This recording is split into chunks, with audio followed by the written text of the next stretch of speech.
am wàccee ko yooyu li xibaar sax dañu koy dooree ak génn ni ki sonk bu garde di sceaux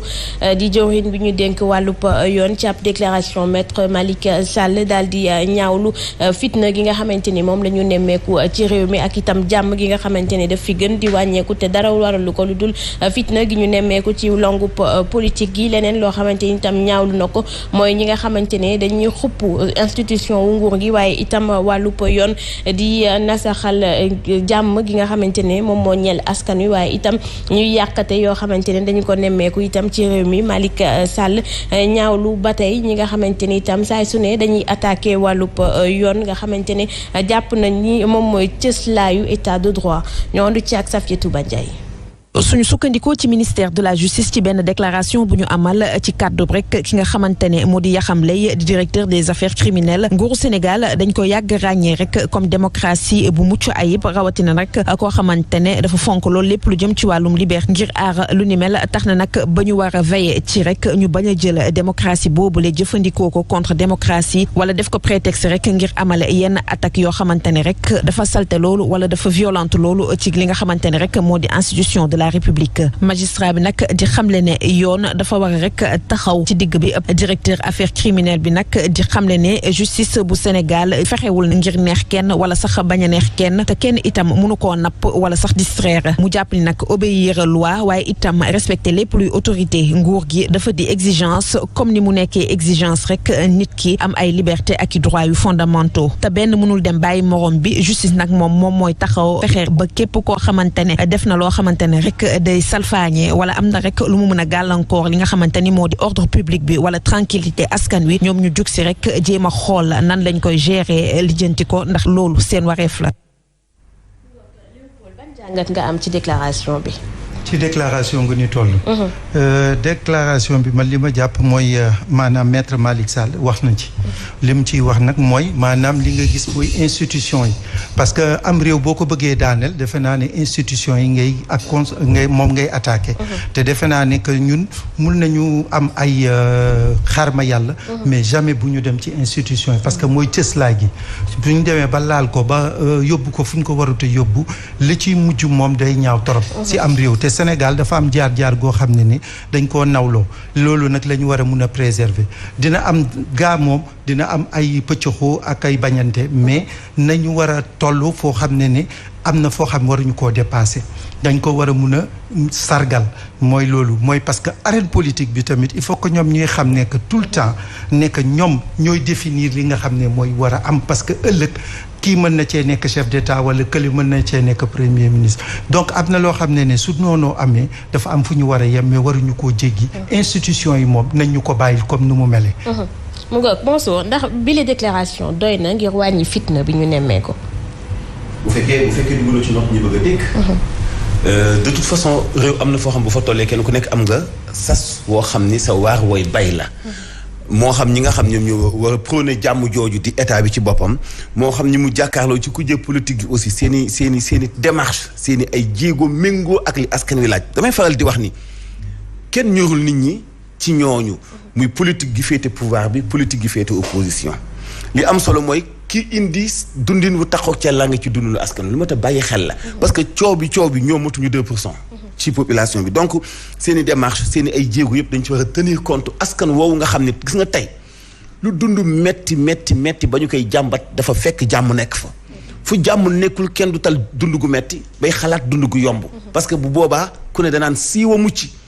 bu ñu fa yeggee nag ku nekk am nga part de responsabilité te gis nga coow li ku ne da ngay xëcc jëmale ci sa wàll waaye ku ne biir na la ni tey boo taalee réew mi suba doo ko gouverner donc dafa laaj benn responsabilité bu mag boo xam ni képp ku bëgg a normal di nga ci sukkandiku pour jàmm am ci réew mi jàpp naa ni déclaration donte woon benn baat la doy na bu duggee ci noppi ñu xam ne am nañu yéene pour def jàmm ja fa ñu nekk mu ngoog Mansour Ahmed Aïdara ak ñañu ko tegandaloon loxo daañu xaaraat tuuti ndax acte bi nga xamante ne tey la ñu ko dégmaloon dañu ko dàkk ba ñaar fukkeelu fan ak juróom-ñaar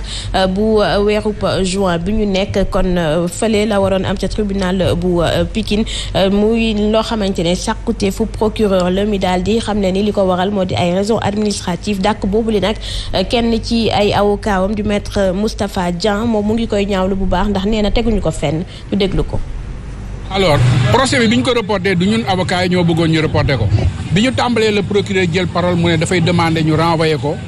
pour ay raisons yoo xam ne raison administrative la ko tuddee ñun ñu ne ko dañoo nekk devant un juge pénal raison administrative moom mënul fee wéy li fi mën a wéy mooy li ngay demander est-ce que dafa sukkandiku ci droit est-ce que code pénal da ko wax wala code de procédure pénale procureur tontu wuñu ci loolu mais comme demandé na renvoi procureur yóbbu na ko altine fii ak 72 heures ñooñu xaar altine dinañ ñëw dans la discipline dans la sérénité dans le respect des lois et règlements de ce pays mais en exigeant également que li nga xam ne mooy ak yelleefu ñi nga xam dañ leen a téye seen ak yelleef yooyu ñu respecté ko jusqu'au bout donc motif de renvoi bi nanguwuñ ko mais accepté nañ décision au tribunal Inch'Allah lundi nous serons là et rassurez-vous dinañ taxaw temm pour que le droit soit dit. tribunal bu Pikine daanaka fajar teel dafa fees dell muy ay mbokk ay jegeñaale ak itam ay militant ñi nga xamante ne ñoom la ñu teg loxo ñoom ñi la nag dañoo mer ba futtu la ñuy sàkku mooy maire bu Guédiawaye ñu bàyyi ko mu dellu ci ay mbokkam waaye itam dellu ci liggéeyam ndax jàpp nañu ni li ni mel wàllu politique képp moom moo ko lal ñu ond ci ak reportage bu Younoussa Baldé. militant ak askanu Guédiawaye wutali ci suba gi tribunal Pikine Guédiawaye ngir soutenir seeni maire waaye foofule ñu fekk fa ab dispositif de sécurité gu am solo ñoom sax maire bu métti lañ fa jëlee ginnaaw bu ñu reporté procès bi niki altine bi di ñëw. li leen naqari ba metti seen xol yi ndax Guédiawaye Ahmed Aïdara da leen a gagné ci élection municipalité yi ñun li nu na ma def mooy seree nag ñun tojuñu yàquñu ndax dañoo bëgg a defar Guédiawaye nañ ko bàyyi ngir yàlla mu continuer nekk ci liggéeyam Ahmed ñun waa Guédiawaye dañ ko soxla. ñu jàpp ni procès bile dara lalu ko lu dul ay xeex politique. mais gannaaw lii procès politique la lii du procès ku dem di liggéey nga ne ko doo dem liggéey loolu fan la am ci ban Sénégal Macky Sall moomu réew mi Macky Sall moomoo réew mi réewu Sénégal la. leader Yewwi Askan Wi mel ni Khalifa Sall Aïda Mbodj Ousmane Sonko Cheikh Tidiane Dioum ñoom tamit ñëwoon nañu ngir soutenir Ahmed Aïdara waaye kenn ci ñoom nangu la yëkkati kaddu jëmale ko ci taskatu xibaar yi. ngoog dàkk nañu acte bi Mansour nañu ko defee ci bu Mame Diarra Fam ak Déthié Fall. mu doon nag lu doy waar. gis nga xel dëgg-dëgg war nañu poser ay question laaj Ahmed Aïdara lan lay def ci kaso bi lan lay def ci kaso bi. lan moo motiver arrestation sérieusement ku génne sa kër di dem sa maire yi di liggéey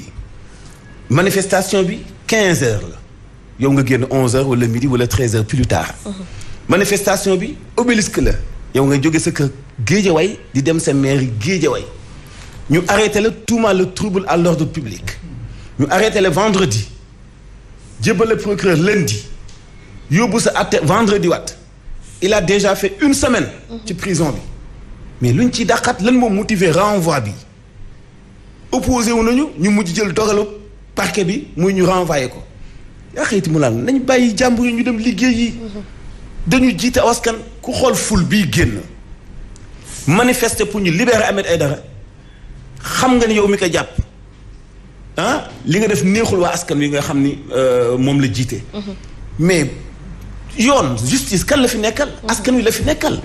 ñëpp la fi nekkal justice boobu bu askan wi yëpp taxawee def ko faas ni ko ànduñu ci li nga dogal mais tuuma yi amul ndey maanaam amul cëslaay bokkul ci manifestation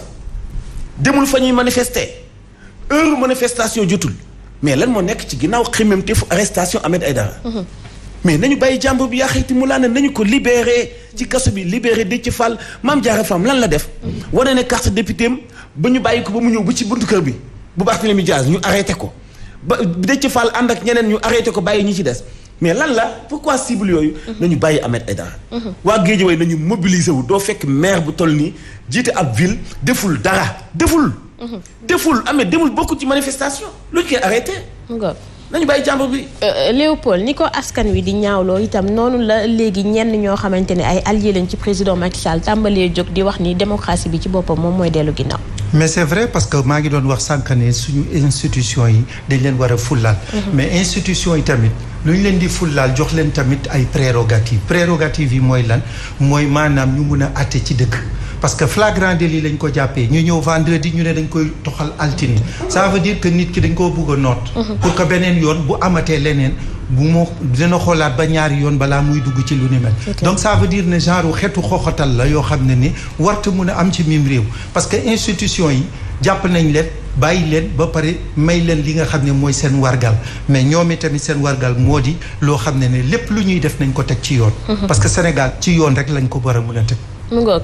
Léopold Sénat fësal nañu rapport ñeel élection départementale ak municipale yu ñaar fukkeelu fan ak ñett bu weerub janvier bi ñu weesu loolee lu leen wax la bu ñu tënkoo ci article L22 alinéa 1er bu code électoral bi nga xamante ne moom moo leen tënk ci commission électorale nationale autonome bile saa yi suñu noppee ci ay élection wala sax référendum ñu def ab rapport général jébbal ko njiitu réew bi te loolee ñetti weer ginnaaw kon élection yi ñu ànd ci ak Nonko Bagayoko.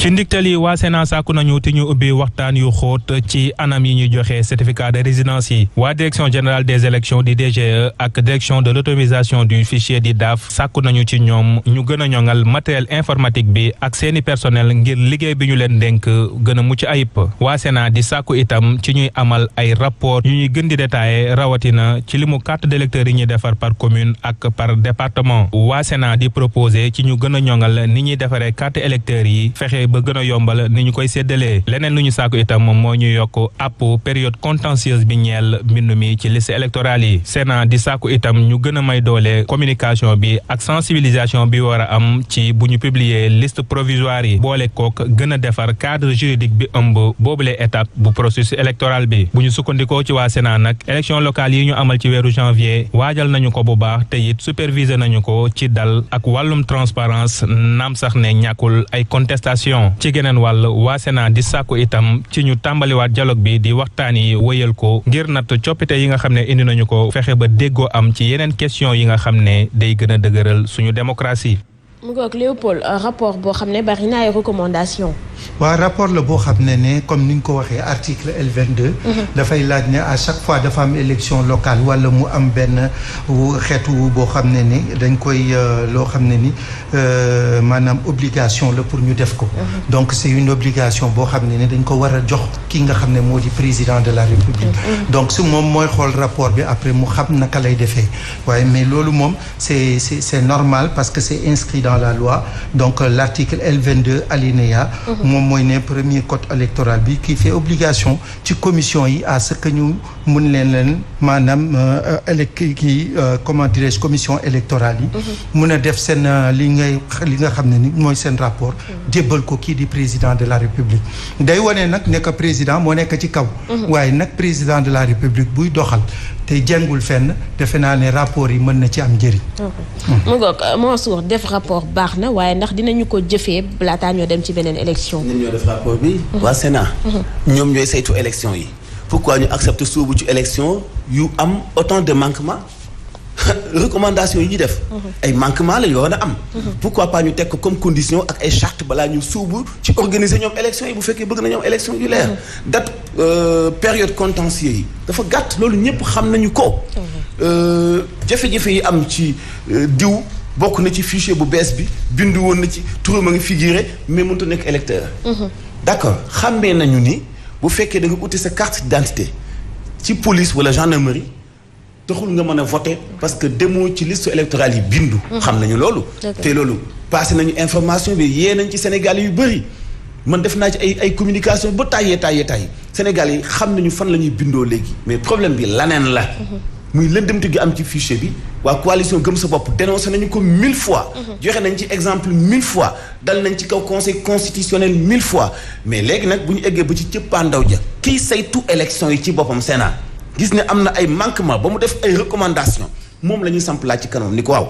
comme xam nga ni lii am na manquement am na lu des jaaduwul mun na am lëndëmte ba amee élection pourquoi nga accepter yow ñu jox la mission nga organiser élection. wax ci taxawul. parce que li ñu mën a wax ci loolu mooy maanaam ki nga xam ne dafa bokk ci élection. ñu jox ko li nga xam ne moom